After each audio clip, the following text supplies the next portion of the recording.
Hey y'all, welcome back. I am putting up clips of Laterris Whitefield with Dr. Raquel Martin, as well as Kelly Steele and Reginald Steele. And there will also be clips of a live Q&A with Laterris Whitefield and other people who wanted to comment on this podcast and the whole situation in general. State that like they don't want to stay that long, and you said, "Well, no, they're single." I'm saying no. I'm saying is from early on in stages, people. To me, my opinion is there are people that want to date, but they don't. They want to finish product, and sometimes you got to build with that person to become the established man or woman of God. Is what I meant. Not take abuse, be a doormat, be cheated on, and take it until you can make it. That's not. I wouldn't advise that to anybody. I've got 5 children, 2 daughters, 3 sons. Okay, my children are healthy and whole. I would not advocate any of this treatment for my children, my church members, or any, like I said, my worst enemy. So please understand that that's not what this was. And I'm sorry that I didn't say what I went through was traumatic. It was painful. It was abusive, and it was wrong. I thought me sharing that was giving that definition, because clearly those treatments are painful, abusive, and wrong. But I should have put trigger warning. Right. This is emotional abuse. And I, and my immaturity, and my lack of identity, and my not knowing who I was, didn't know that it was dysfunctional until I realized who I was as a woman of God, and what God said was marriage, and what God said was relationship, and what God said was family, and what God said was healed. I didn't know that until then I knew, ooh, we're doing this wrong. There's a better path. And so therapy, I'm looking at some of the comments. My husband and I have been in therapy. The same therapist. Since 2010. We 15 years. Our church. Here's our therapist number. Absolutely. We see him on a regular basis. Absolutely. We understand that it takes community, it takes the word of God, it takes therapy together and apart. So we advocate these things to maintain health. Right. I wasn't able to. I didn't know the reference. He just stated that this is people are gonna be upset about this. Yeah. I want to say this is low self-esteem. I met my husband at 20 as well.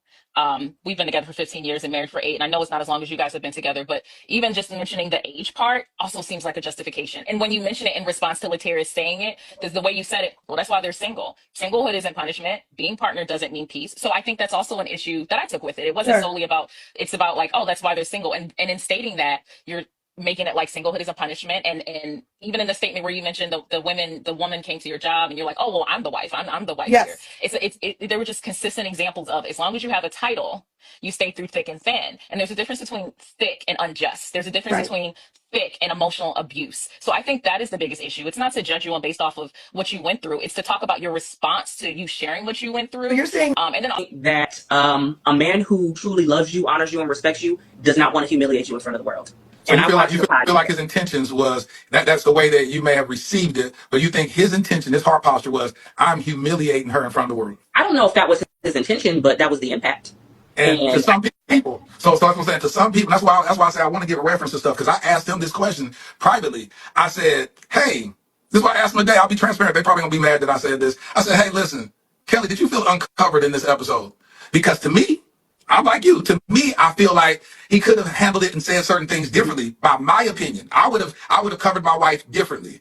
But I asked her, did you feel uncomfortable? She said, no. I said, so what was that? I said, he said certain stuff very callous and very like insensitive. She said, that's just how we talk to each other. She said, we jones each other. We talk about each other. That's just how we talk. So they got very comfortable where they were just talking to each other like they normally do. And I said, oh, so I had to accept the fact that that's how they talk to each other. And I said, okay, they just cool like that. So, and then they made up a point where she said, a lot of people are like, you didn't touch him. He wasn't touching you in the interview. And I said, does he usually touch on you when y'all around or whatever? She's like, no, he's not a very affectionate person. That's his personality. Well, I know people like that. So I said, okay, because I don't want to cast my opinion the way I move and say, well, because you didn't do it my way, then you're doing it the wrong way. Being said, oh, she wasn't my type. She was too dark. She was too big. She was too this. I usually like Latina girls.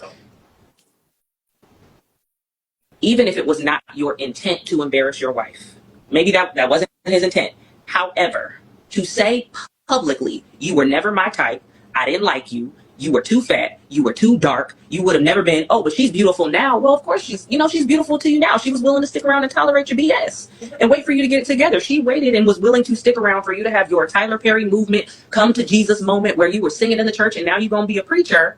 And, she got what she believes is her happy ending. And if that's what works for you, great. He's not abusing you anymore and that's how you feel and you're happy, more power to you. However, when you have become accustomed to harm, I think it is easy to write something off as, oh, it's just a joke, it's just this, it's just that, it's not a big deal. Well, he's not cheating on me anymore, so it's okay. You know, it's just a joke. I'm so happy Dr. Martin clocked there too, because they were absolutely trying to paint a picture of, if you stick around and endure the pain and allow yourself to be emotionally and mentally, you will win in the end. Look at me. This was 20 years ago. I endured all of that pain. I allowed this man to trample over me, and we came out on the other side of glory. That was that was the message.